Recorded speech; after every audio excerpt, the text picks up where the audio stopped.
하나님 말씀은 다니엘서 3장 19절에서 30절 말씀 보겠습니다.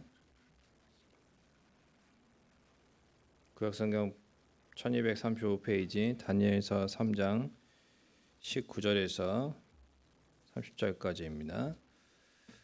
느부갓네살이 분이 가득하여 사드락과 메삭과 아벳느고를 향하여 얼굴빛을 바꾸고 명령하여 이르되 그 풀무불을 뜨겁게 하기를 평소보다 7배나 뜨겁게 하라 하고 군대 중 용사 몇 사람에게 명령하여 사드락과 메삭과 아벳느고를 결박하여 극렬히 타는 풀무불 가운데에 던지라 하니라. 그러자 그 사람들을 겉옷과 속옷과 모자와 다른 옷을 입은 채 결박하여 맹렬히 타는 풀무불 가운데에 던졌더라. 왕의 명령이 엄하고 풀무불이 심히 뜨거우므로 불꽃이 사드락과 메삭과 아벳느고를 붙든 사람을 태워 죽였고 이 세 사람 사드락과 메삭과 아벳느고는 결박된 채 맹렬히 타는 풀무불 가운데에 떨어졌더라. 그때 느부갓네살 왕이 놀라 급히 일어나서 모사들에게 물어 이르되 우리가 결박하여 불 가운데에 던진 자는 세 사람이 아니었느냐 하니 그들이 왕에게 대답하여 이르되 왕이여 옳소이다 하더라. 왕이 또 말하여 이르되 내가 보니 결박되지 아니한 네 사람이 불 가운데로 다니는데 상하지도 아니하였고 그 넷째의 모양은 신들의 아들과 같도다 하고 느부갓네살이 맹렬히 타는 풀무불 악이 가까이 가서 불러 이르되 지극히 높으신 하나님의 종 사드락 메삭 아벳느고야 나와서 이리로 오라 하매 사드락과 메삭과 아벳느고가 불 가운데에서 나온지라. 총독과 지사와 행정관과 왕의 모사들이 모여 이 사람들을 본즉 불이 등이 그들의 몸을 해하지 못하였고 머리털도 그을리지 아니하였고 겉옷빛도 변하지 아니하였고 불탄 냄새도 없었더라. 느부갓네살이 말하여 이르되 사드락과 메삭과 아벳느고의 하나님을 찬송할지로다. 그가 그의 천사를 보내사 자기를 의뢰하고 그들의 몸을 바쳐 왕의 명령을 거역하고 그 하나님 밖에는 다른 신을 섬기지 아니하며 그에게 절하지 아니한 종들을 구원하셨도다. 그러므로 내가 이제 조서를 내리노니 각 백성과 각 나라와 각 언어를 말하는 자가 모두 사드락과 메삭과 아벳느고의 하나님께 경솔히 말하거든 그 몸을 쪼개고 그 집을 걸음토로 삼을지니 이는 이같이 사람을 구원할 다른 신이 없음이니라 하더라. 왕이 드디어 사드락과 메삭과 아벳느고를 바벨론 지방에서 더욱 높이니라. 아멘.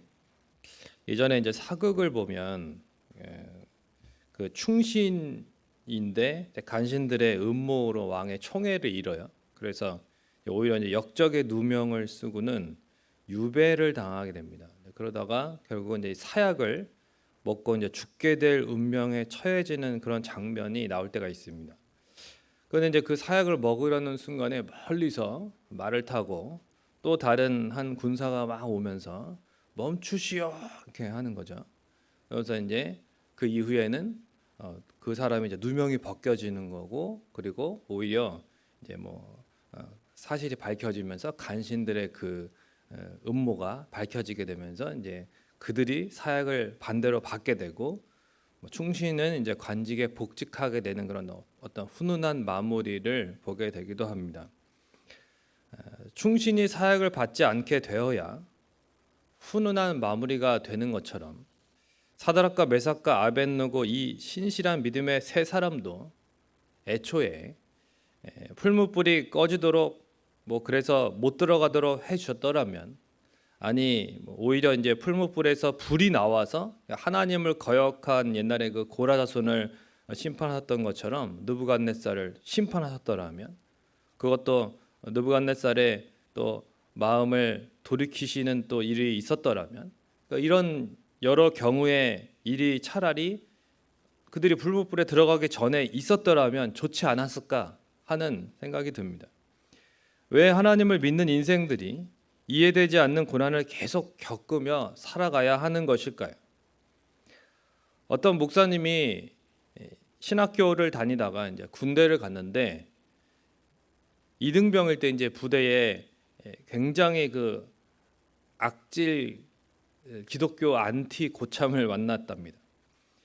그 고참이 정말 기독교를 싫어하는. 그런데 이제 신학생이 신병으로 왔다고 하니까 잘 됐다 이제. 그래갖고 자기가 맨날 이제 그 싫어했던 그 기독교인이 들어왔으니까 예수쟁이라고 그렇게 놀리면서 그렇게 조롱하면서 사사건건 괴롭히고 그랬답니다. 한 번은 이제 토요일에 전 부대원이 모여서 이제 점심을 먹는데 이제 그 부대 전통이 그 점심은 이제 전 부대원이 가위가위보를 해서 마지막 남는 한 명이 그 식판 60개를 다 닦는 그 숟가락과 60개를 다 닦는 이제 전통이 있었답니다. 처음에는 이제 분대별로 했는데 그 분대에서 본인이 졌어요. 그리고 이제 그 다음에 분대별로 진 사람들이 대표로 8명이 나왔는데 마지막에 본인하고 어떤 병사가 이제 2사람이 남았답니다. 그러자 이제 그 모습을 지켜보고 있던 그 병장이 기독교 안티 병장이 이제 분위기를 이제 주도하면서 하는 말이 예수쟁이가 이기겠지, 예수쟁이가 이길 거야, 막 이러면서 이제 분위기를 예수쟁이가 안 이기면 안 되게끔 막 이런 식으로 이제 몰고 가더래요. 자기가 안 이기면 안 되겠다라는 거죠. 그래서 속으로 기도를 했답니다. 하나님 제발 이기게 해주세요. 하나님의 영광을 나타내 주세요. 막 이러면서 이제 그 가위가위보로 그랬는데 결과가 안타깝게도 그 최후의 한 사람이 되었다는 거죠. 그래서 그 병장이 또 조롱을 하는데 예수가 어딨냐? 예수가 없잖아. 예수가 없어. 이러면서 그렇게 가슴을 찢어지게 만드는 그런 말을 하더라는 것이면 너무 가슴 아팠다고 하는 그런 이제 이야기를 하는 걸 들어본 적이 있는데 그 뒤에 이야기는 뭐 다 이렇게 할 수는 없습니다. 그거 다 하면 이제 오늘은 뭐 그걸로 맞춰야 되니까 가위가위보에서 이기게 해줬더라면 얼마나 좋았을까죠. 그런 조롱을 좀 듣지 않을 수 있도록 하나님도 영광을 받으시고 더 좋았을 텐데 말입니다. 그런데 사실 이러한 일은 남의 일 같지가 않습니다. 우리도 살다 보면 그때 좀 하나님이 도와주셨더라면 그 일이 안 생기게 해주셨더라면 그 병이 안 걸리게 해주셨더라면 지금 이런 고통을 겪지 않아도 됐을 텐데 지금 더 좋았을 텐데 라고 하는 원망스러운 마음이 들 때가 있습니다. 하나님은 왜 사드락과 메삭과 아벳느고를 평소보다 7배나 더 뜨거운 이 풀무불에 던져지도록 그대로 두셨을까요? 우리가 25절을 같이 한번 읽어보도록 하겠습니다. 25절 말씀 같이 읽습니다. 왕이 또 말하여 이르되 내가 보니 결박되지 아니한 네 사람이 불 가운데로 다니는데 상하지도 아니하였고 그 넷째의 모양은 신들의 아들과 같도다 하고. 아멘. 하나님이 진작에 풀무불을 꺼버리시거나 이 느부갓네살의 마음을 바꾸시거나 그를 불태워서 심판하시지 않은 것은 하나님의 판단이 늦으셔서 어떤 타이밍을 놓치신 것이 아니라 오히려 그 뜨거운 풀무불 속에서 네 사람이 불 가운데 다니도록, 즉 하나님이 친히 그 놀라운 믿음의 사람들과 놀랍게도 함께 하시기 위함이었다는 것입니다. 신학자들은 그 네 번째가 누구였는가를 뭐 천사다, 성자 예수님이다, 맞다 아니다 뭐 이러면서 이제 의견이 분분하지만 중요한 건 뭔지 아십니까? 여러분 중요한 것은 하나님이 불 속에서 함께 하셨다는 거죠. 하나님의 함께 하심이 불 속에서 이들에게 얼마나 큰 위로와 힘이 되었겠습니까?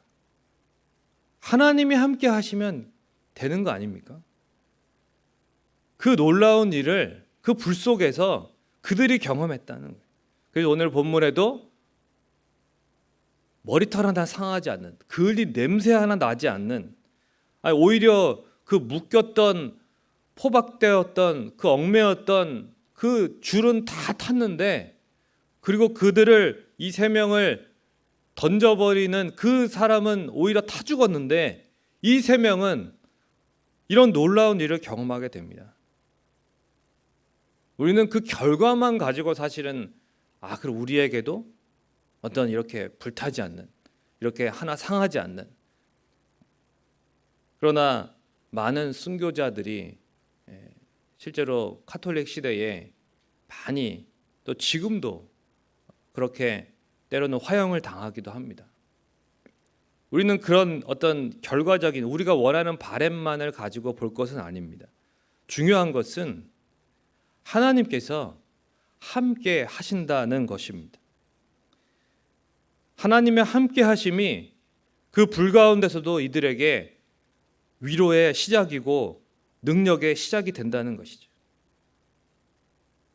하나님은 자신을 믿고 끝까지 신앙의 지조를 굽히지 않았던 이 사드락과 메삭과 아벳느고, 그러니까 이들의 신앙이 그리 아니하실지라도의 신앙이잖아요. 이해득실을 따지지 않는 일사각오의 신앙, 이런 신실한 신앙을 기뻐하시고 친히 그 뜨거운 고난 가운데에 함께 하심으로써 그들을 지켜주시고 위로해 주셨다는 것입니다. 우리도 마찬가지 아닙니까? 너무 괴롭고 힘들어 죽을 것 같은데, 그래서 기도할 수도 없고 눈물만 흘러내릴 때가 있는데 홀로 두지 않으시고 찾아오셔서 세상이 줄 수 없는 오직 주님만이 주실 수 있는 위로와 은혜를 주십니다. 이것이 고난 중에 함께 하시는 은혜라는 거죠. 대단한 믿음은 아닐지라도 사람 의지하지 않고 오직 하나님만을 바라보는 우리의 중심을 외면하지 않으시고, 아니 너무나 기뻐하시며 항상 함께 하시는 임마누엘의 은혜를 경험하게 해주신다는 것입니다. 물론 고난과 첫 대면하는 그 고통스러운 순간에는 하나님이 함께 하심을 우리가 느끼지 못할 때가 많이 있어요. 인생의 어려운 순간에 하나님을 느끼지 못할 때가 있다는 것입니다. 짐 엘리엇 선교사님이라고 그 유명한 분 들어보셨을 텐데, 그분의 아내인 엘리자베스 엘리엇도 그랬습니다. 남편 짐 엘리엇 선교사님과 그 친구 선교사님들이 에콰도르의 그 아오라니 부족, 인디언 부족들을 그 선교하려고 갔는데 그만 가서 바로 순교를 당하지 않습니까? 바로 공격을 당하고 자신들의 수중에 총이 있었음에도 불구하고 한 발 쏘지 않고 그대로 그 창과 화살에 독화살에 맞아서 자신들의 목숨을 그들에게 내어줍니다. 그 당시에 이 짐 엘리엇 선교사님과 엘리자베스 엘리엇 사이에는 갓 태어난 딸이 있었습니다. 그런데 남편이 순교를 당하는 그 당시에 하나님은 엘리자베스에게 이 말씀을 주셨다는 거죠. 이사야서 43장 2절에 내가 물 가운데로 지날 때에 내가 너와 함께 할 것이라. 강을 건널 때에 물이 너를 침몰하지 못할 것이며 너가 불 가운데로 지날 때에 타지도 아니할 것이요 불꽃이 너를 사르지도 못하리니. 물론 은혜가 되는 말씀이지만 엘리자베스에게 있어서는 남편이 살아서 돌아온다는 약속도 아니었고 걱정하는 모든 일이 다 해결해 주실 것이라고 하는 말씀도 아니었고 심지어 강과 불 같은 시련과 고난을 피할 수 없다는 뜻이었습니다. 그러나 분명한 이 한 가지 약속을 하고 계시는 것을 깨달았는데 그것이 바로 내가 너와 함께 할 것이라는 것입니다. 하나님의 함께 하심, 임마누엘의 은혜를 하나님이 약속하시더라는 것입니다. 엘리자베스는 당시를 회고하면서 이런 고백을 남겼습니다. 남편이 죽었다는 걸 알게 되었다. 하나님이 나와 함께 하신다고 해서 남편이 나와 함께 있는 건 아니었다. 너무나 가혹한 현실이었다. 하나님의 임재는 내가 과부이며 죽을 때까지 과부로 살리라는 가혹한 현실을 바꾸지 못했다. 그러나 남편의 부재라는 크나큰 고통이 내 진정한 소망이요 유일한 피난처이신 하나님께로 나를 이끌었다. 하나님을 가까이 함이 복이고 하나님과 함께함이 가장 복이기에 엘리자베스의 삶을 가장 복되게 하시기 위해서 고난을 허용하셨던 하나님이 저와 여러분의 삶 가운데 불같은 시련을 만나게 하실 수도 있고 사드락과 메삭과 아벳느고와는 좀 결과가 다른 그런 모습으로 이끄실 수도 있습니다. 그러나 분명한 것은 그 불 속에서 반드시 함께 하시는 임마누엘의 은혜를 더욱 풍성히 경험하게 하실 것이라는 사실입니다. 이 사실이 우리에게 약속으로 오늘 본문을 통해 주어지고 있는 것이고 예수님께서 오셨을 때에도 하나님께서는 천사를 통해 이렇게 말씀하셨습니다. 하나님이 너희와 함께 하신다. 임마누엘, 그 은혜를 예수 그리스도를 통해 우리에게 주신다고 약속하신 것입니다. 말씀을 맺겠습니다. 소설 빙점으로 유명한 작가, 결핵과 척추 후만증을 비롯한 많은 병을 얻고 또 직장암까지 걸려 고생하며 죽어갔던 미우라 아야코라고 하는 분이 있습니다. 이 분은 이런 시를 남겼습니다. 아프지 않으면 드리지 못할 기도가 있습니다. 아프지 않으면 듣지 못할 말씀이 있습니다. 아프지 않으면 접근하지 못할 지성소가 있습니다. 아프지 않으면 만나 뵙지 못할 거룩한 얼굴이 있습니다. 이 질병의 고난이든 불같은 고난이든 그 속에서 더 하나님의 함께 하심을 깊이 경험하는 복을 주십니다. 그러므로 삶 가운데에 이해되지 않는 상황, 기대와는 달리 참 불리하다 못해서 심지어는 생명이 위태로운 상황이 전개된다 할지라도 하나님을 원망하며 배반하지 않는 신앙의 지조가 필요하고, 그리 아니하실지라도의 일사각오의 신앙으로 하나님을 기쁘시게 해야 하는 것입니다. 뜨거운 고난보다 더 뜨거운 사랑으로 하나님은 우리와 함께 하시고 위로하여 주십니다. 그런 하나님을 날마다 경험하는 저와 여러분이 되시기를 주님의 이름으로 간절히 축원을 드립니다. 우리 이 시간 예수 늘 함께 하시네 복음성가 드리고 기도하겠습니다.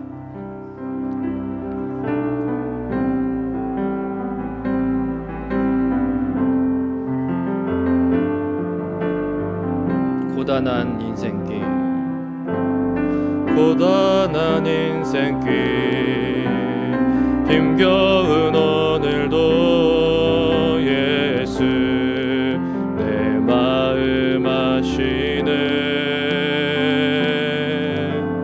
지나간 아픔도 마주할 세상도 예수 내 마음 아시네. 하루를 살아도 기쁨으로 가리 예수 늘 함께 하시네. 후회도 염려도 온전히 맡기리 예수 늘 함께 하시네. 믿음의 눈 들어 주를 보리. 이 또한 지나가리라. 주어진 내 삶의 시간 속에 주의 뜻 알게 하소서. 믿음의 눈 들어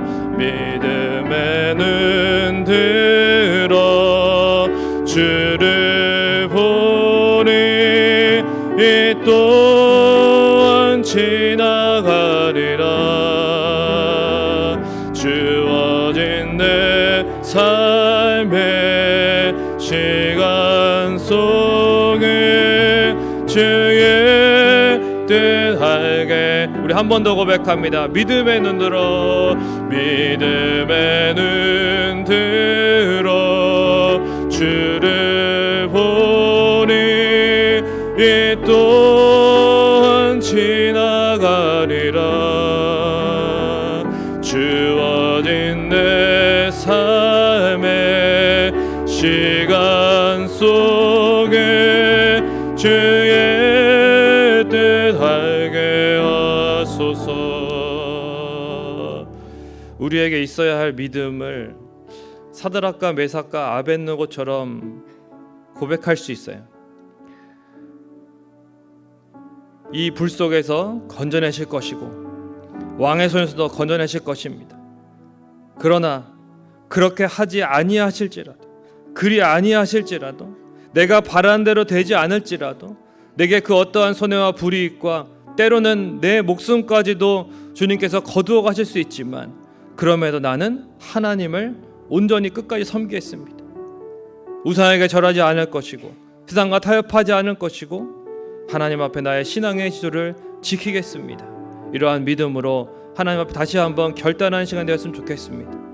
하나님은 우리가 그 고난의 그 어려운 순간에 결코 홀로 내버려 두지 아니하시고 우리와 함께 하시며 그 고난보다 더 강력한 위로와 사랑으로 하나님은 일하십니다.